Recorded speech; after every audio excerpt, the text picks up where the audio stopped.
अस्सलामु अलैकुम वरहमतुल्लाहि वबरकातुहू। मोहतरम सामईन, आज हम जानेंगे पारे 20 के बारे में। 20वां पारे का आगाज़ सूरह नमल के बक़िया हिस्से से होता है। शुरू ही में अल्लाह ने बड़ी वजाहत के साथ अपनी क़ुव्वत तख़लीक़ और तौहीद का जिक्र किया है। इरशाद है कि उसके सिवा कौन है जिसने ज़मीन व आसमान को बनाया और आसमान से पानी को उतारा जिसकी वजह से मुख्तलिफ़ किस्म के बागात उगते हैं, और कौन है जिसने ज़मीन को ठहराया है और उसमें पहाड़ों को लगाया और उसमें नहरों को जारी किया। कि अल्लाह के सिवा भी कोई इलाह है? फिर पूछा कि अल्लाह के सिवा कौन है जो बेकरारी की हालत में की गई दुआओं को सुनने वाला हो और जो तकलीफ पहुंचती है उसको दूर करने वाला हो। अम्मन युजीबुल मुस्तर्रा इज़ा दआहू। और अल्लाह के सिवा कौन है जो खुश्की और रात की तारीकियों में इंसानों की रहनुमाई करने वाला है, और कौन है जो खुशखबरी देने वाली हवाओं को भेजने वाला है। क्या अल्लाह के सिवा भी कोई माबूद है जो तख्लीक का आगाज़ करने वाला हो और दोबारा उसको जिंदा करने वाला हो? और कौन है जो ज़मीन व आसमान से रिज़्क़ अता करने वाला हो? उसके बाद अल्लाह चैलेंज करता है कि अगर तुम्हारे पास कोई दलील है तो पेश करो। उसके बाद मुशरिकीन के उस गलत फहमी के जब हम हड्डियों का चूरा बन जाएंगे तो फिर दोबारा कैसे जिंदा किए जाएंगे, उसका जवाब दिया गया है कि जो इतनी ज़बरदस्त खुदरत का मालिक है उसके लिए कुछ मुश्किल नहीं। साथ ही रसूल करीम सल्लल्लाहु अलैहि वसल्लम को तसल्ली दी गई और मुशरिकों को इंतबाह दिया गया कि अगर तुम इसी तरह नाफरमानी करते रहे तो तुम्हारा भी हश्र वही होगा जो पहली अक़वाम का हुआ था। ज़मीन में चल फिर कर इबरत हासिल करो और देखो कि अल्लाह ने फसादियों का क्या अंजाम किया है। सूरह नमल के बाद सूरह क़सस का आगाज़ है।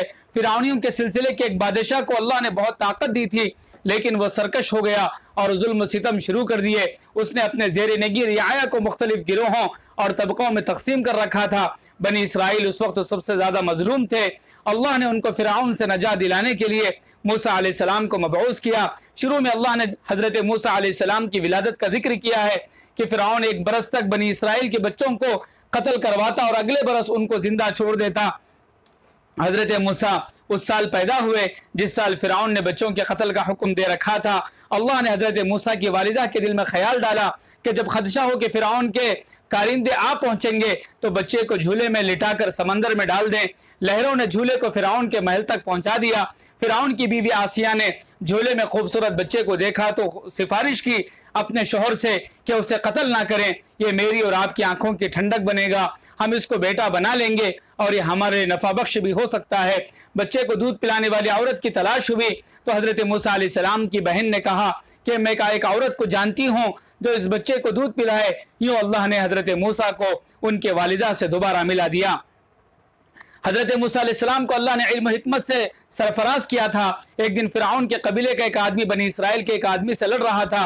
उसने जब मूसा को देखा तो अपने साथ वाले जुल्म की दुहाई दी। हजरत मूसा अलैहिस्सलाम ने उस फिरौनी को ऐसा घूंसा मारा कि वो वहीं ढेर हो गया। यह कत्ल सहू था। आपने परवरदिगार से तौबा व इस्तग़फ़ार की जिसे अल्लाह ने कबूल फरमाया। अगले दिन वो डरते डरते शहर में दाखिल हुए तो वही बनी इसराइली किसी और से घत्तम घत्ते में मुब्तला था, यानी लड़ रहा था। हजरत मूसा अलैहिस्सलाम ने उसकी मदद के लिए हाथ उठाया तो वो समझा कि आप उसे मारने लगे हैं। उस हड़बड़ाहट में उसने कल के कत्ल का भांडा फोड़ दिया। इतने में हजरत मूसा को इत्तला मिली कि फिरौन के फरिश्तादे उनको तलाश कर रहे हैं। अल्लाह ने हजरत मूसा अलैहिस्सलाम की रहनुमाई की और उनको मदियन के घाट पर पहुंचा दिया। वहाँ लोग पानी निकालने के लिए लाइन में खड़े थे और दो लड़कियां भी पानी लेने आई थी, लेकिन हुजूम की वजह से पानी लेने से रुकी हुई थी। आपने इंसानी हमदर्दी में उनके लिए पानी निकाला और एक तरफ हटकर साए में बैठ गए। फिर बहुत देर तक अल्लाह तबारक व तआला से खैर की दुआएं मांगते रहे।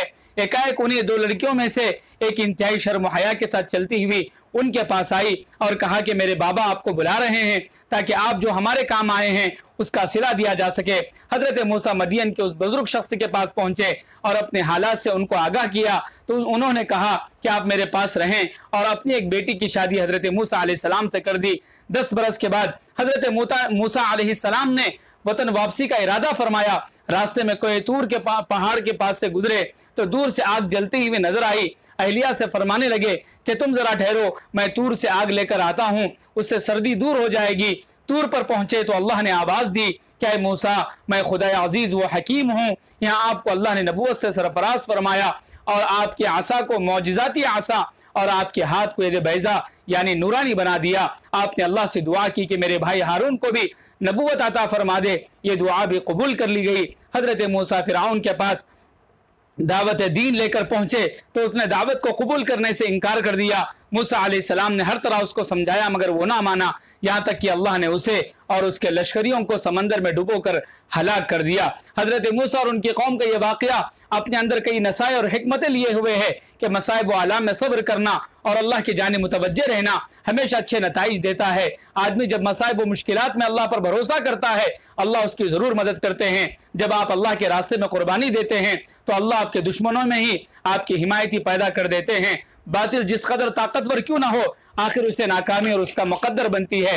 अपनी कौम को गुलामी से नजात दिलाने की अमली कोशिश करना अंबिया किराम की सुन्नत रही है। उसके बाद सूरह अनकबूत है, इसके शुरू में अल्लाह ने वाज़ेह तौर पर यह कहा कि जो भी ईमान का दावा करेगा वो आजमाया जाएगा और ये बात वाज़ेह की जाएगी कि कौन खरा है और कौन खोटा।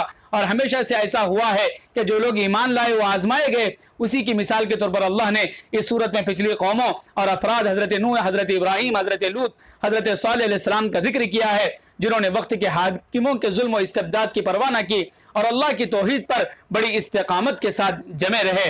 अल्लाह ताला से दुआ है अल्लाह मुझे आपको सारे आलम के ईमान वालों को पूरी जिंदगी कुरान और सुन्नत के मुताबिक गुजारने की तौफीक अता फरमाए। शुक्रिया, जज़ाकुमुल्लाह खैरा।